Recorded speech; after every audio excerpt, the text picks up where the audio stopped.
नमस्कार, देवभूमि समाचारों में आप सभी का स्वागत है। मैं हूं आपके साथ रक्षंदा खान। आगे आप मेरे साथ देखेंगे उत्तराखंड की तमाम छोटी बड़ी खबरें विस्तार से, लेकिन सबसे पहले एक नजर हेडलाइंस पर।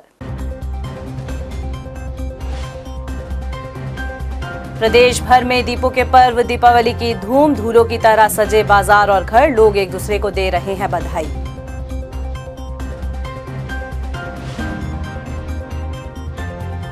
दीपावली के मौके पर सीएम ने दी बधाई, प्रदेशवासियों की मनोकामनाएं पूरी होने की भगवान से की कामना।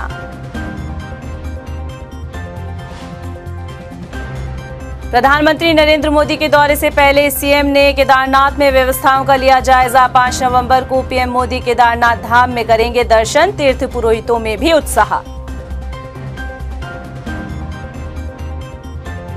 और देवस्थानम बोर्ड को लेकर शासकीय प्रवक्ता सुबोध उनियाल का बड़ा बयान, 30 नवंबर को राज्य सरकार ले सकती है फैसला। हेडलाइंस के बाद बुलेटिन में खबरें विस्तार से। और सबसे पहले बात कर लेते हैं दीपों के पर्व दीपावली की। देश के साथ प्रदेश भर में दीपावली के पर्व की धूम देखने को मिल रही है। दीपावली के मौके पर चारों तरफ जगमगाहट दिखाई दे रही है। वहीं दीपावली के मौके पर सीएम पुष्कर सिंह धामी ने भी प्रदेशवासियों को शुभकामनाएं दी है। सीएम धामी ने कहा है कि भगवान राम सभी की मनोकामनाएं पूरी करे, यही प्रार्थना प्रदेशवासियों के लिए भगवान से करता हूँ।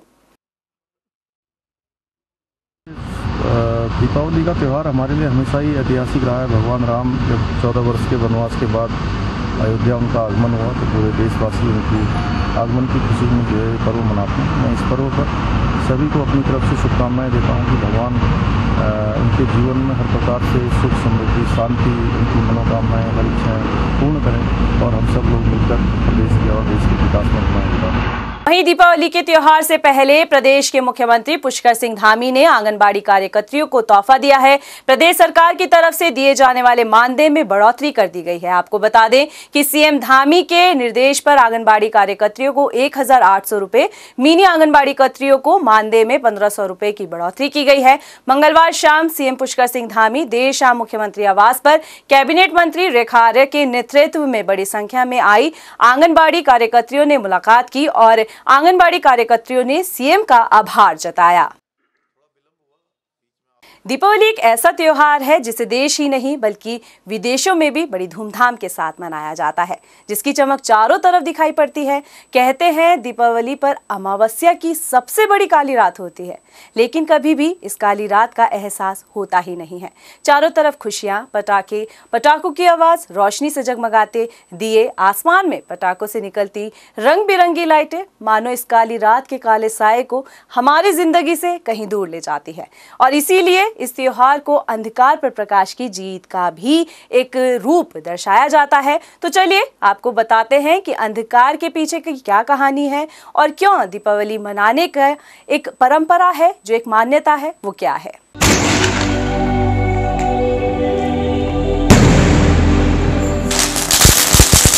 दिवाली खुशियों का त्योहार है। इस दिन लोग अपने घरों को बेहतरीन ढंग से सजाकर रात में दिए जलाते हैं, पटाखे छोड़ते हैं। ये त्योहार अंधकार पर प्रकाश की विजय को दर्शाता है, इसलिए इस त्योहार को दीपोत्सव भी कहा जाता है। दिवाली मनाने के पीछे यूं तो कई मान्यताएं हैं, लेकिन हिंदू धर्म के अनुसार कहा जाता है कि जब भगवान राम 14 साल का वनवास पूरा कर अयोध्या वापस लौटे थे, तब अयोध्या वासियों ने दीपक जलाकर उनका स्वागत किया था और श्री राम के वापस लौटने की खुशियां मनाई थी। मर्यादा पुरुषोत्तम राम अपने पिता के आदेश को मानते हुए अपनी पत्नी सीता और भाई लक्ष्मण के साथ 14 साल के लिए वनवास पर निकल गए थे। अपने 14 वर्षों का वनवास पूरा करने के बाद श्री राम अयोध्या वापस लौटे थे। राम जी के वापस आने की खुशी में पूरे राज्य के लोगों ने रात में दिए जलाए और खुशियां मनाई थी, और तभी से दिवाली मनाई जाती है।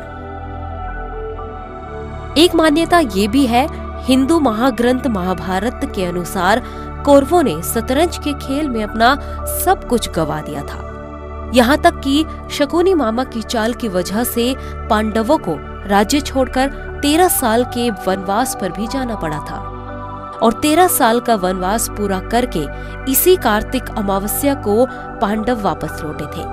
पांडवों के वापस लौटने की खुशी में राज्य के लोगों ने दिए जलाकर खुशियां मनाई थी। तभी से दिवाली मनाई जाती है। वहीं अगर बात करें अब दिवाली पर अमावस्या की काली रात की, तो दिवाली का दिन वैसे तो सुख समृद्धि के त्योहार के रूप में देखा जाता है, लेकिन ये दिन तांत्रिकों के लिए भी खास माना जाता है। अमावस्या की इस रात को काली रात्रि महानिशा भी कहा गया है और दीपावली की रात सबसे खास शक्तिशाली मानी जाती है और इसे तंत्र शास्त्र की महारात्रि कहा जाता है। भारत एक ऐसा देश है जहां पग पग पर रंग रूप भाषा परंपरा बदल जाती है। अधिकतर राज्यों में दीपावली की अमावस्या पर देवी लक्ष्मी और भगवान गणेश की पूजा करते हैं, लेकिन पश्चिम बंगाल, उड़ीसा और असम में दीपावली पर काली मां की पूजा होती है। पश्चिम बंगाल में लक्ष्मी पूजा दशहरे के 6 दिन बाद की जाती है, जबकि दीपावली के दिन काली की पूजा की जाती है। तो चलिए जानते हैं कि बंगाल में क्यों दीपावली पर काली की पूजा होती है। यूं तो भारत में दीपावली पर लक्ष्मी पूजा करने की परंपरा है, लेकिन पश्चिम बंगाल और बंगाली समुदाय इस दिन मां काली की पूजा करते हैं। दीपावली के दिन यानी अमावस्या की अर्धरात्रि में मां काली की पूजा होती है और पौराणिक मान्यताओं के अनुसार ये भी कहा गया है कि राक्षसों का संहार करने के बाद भी महाकाली का क्रोध शांत नहीं हुआ, तो मां काली के इस रौद्र रूप को शांत करने के लिए भगवान शिव खुद उनके चरणों में लेट गए थे और भगवान शिव के स्पर्श से ही देवी महाकाली का क्रोध समाप्त हो गया था और इसी की याद में उनके शांत रूप लक्ष्मी की पूजा की शुरुआत हुई। जबकि इनके रौद्र रूप काली की पूजा का विधान भी अभी तक कुछ राज्यों में है, जहां पर दीपावली के दिन मां काली की पूजा की जाती है। काली की पूजा करने के लिए कुछ दिन पहले से ही तैयारियां शुरू हो जाती है। खासतौर पर कोलकाता में खूबसूरत पंडालों की झलक देखने को मिलती है। दीपावली की रात को महानिशा कहा जाता है और लोग रात भर जागकर मां काली की पूजा करते हैं और कुछ इसी तरह से पश्चिम बंगाल में दिवाली का त्योहार मनाया जाता है, जिसमें संस्कृति, परंपरा, भाईचारा और प्रेम देखने को मिलता है। केदारनाथ धाम में 5 नवंबर को पीएम मोदी का दौरा है। पीएम के दौरे से पहले सीएम धामी ने केदारनाथ पहुंचकर व्यवस्थाओं का जायजा लिया है। सीएम ने कहा है कि पीएम के दौरे को लेकर तैयारी पूरी हो गई है। इस दौरान पीएम मोदी शंकराचार्य की समाधि स्थल के साथ ही कई कार्यों का लोकार्पण भी करेंगे। वहीं मुख्यमंत्री पुष्कर सिंह धामी ने कहा है कि प्रधानमंत्री के दौरे को लेकर तीर्थ पुरोहितों में काफी उत्साह है। सौहार्दपूर्ण तरीके से सभी ने कहा है कि हम माननीय प्रधानमंत्री जी का स्वागत करेंगे और उसके अलावा जो वहाँ पर तैयारियां हैं, तैयारियों को देखने के लिए हम लोग गए थे। सभी तैयारियां देखी, सब तैयारियां ठीक से हो गई हैं, तो जो रह गई हैं आज शाम तक पूरी हो जाएंगी। साथ साथ में वहाँ पर 400 करोड़ की जो योजनाएँ हैं उनका लोकार्पण होना है और शिलान्यास होना है। साथ में आदि गुरु शंकराचार्य जी की समाधि का भी जो है उस दिन अनावरण होने वाला है। सरस्वती घाट बनकर तैयार हो गया है और हमारे जो आस्था पथ है, आस्था पथ का भी निर्माण कार्य पूरा हो गया है। इसके साथ साथ अन्य जो प्रथम चरण के जो काम है वो पूरे हो चुके हैं। शासकीय प्रवक्ता सुबोध उनियाल ने देवस्थानम बोर्ड को लेकर बड़ा बयान दिया है। उन्होंने कहा है कि 30 नवंबर को राज्य सरकार देवस्थानम बोर्ड पर फैसला लेगी, जिसमें तीर्थ पुरोहितों की सभी बातों को ध्यान में रखते हुए निर्णय लिया जाएगा।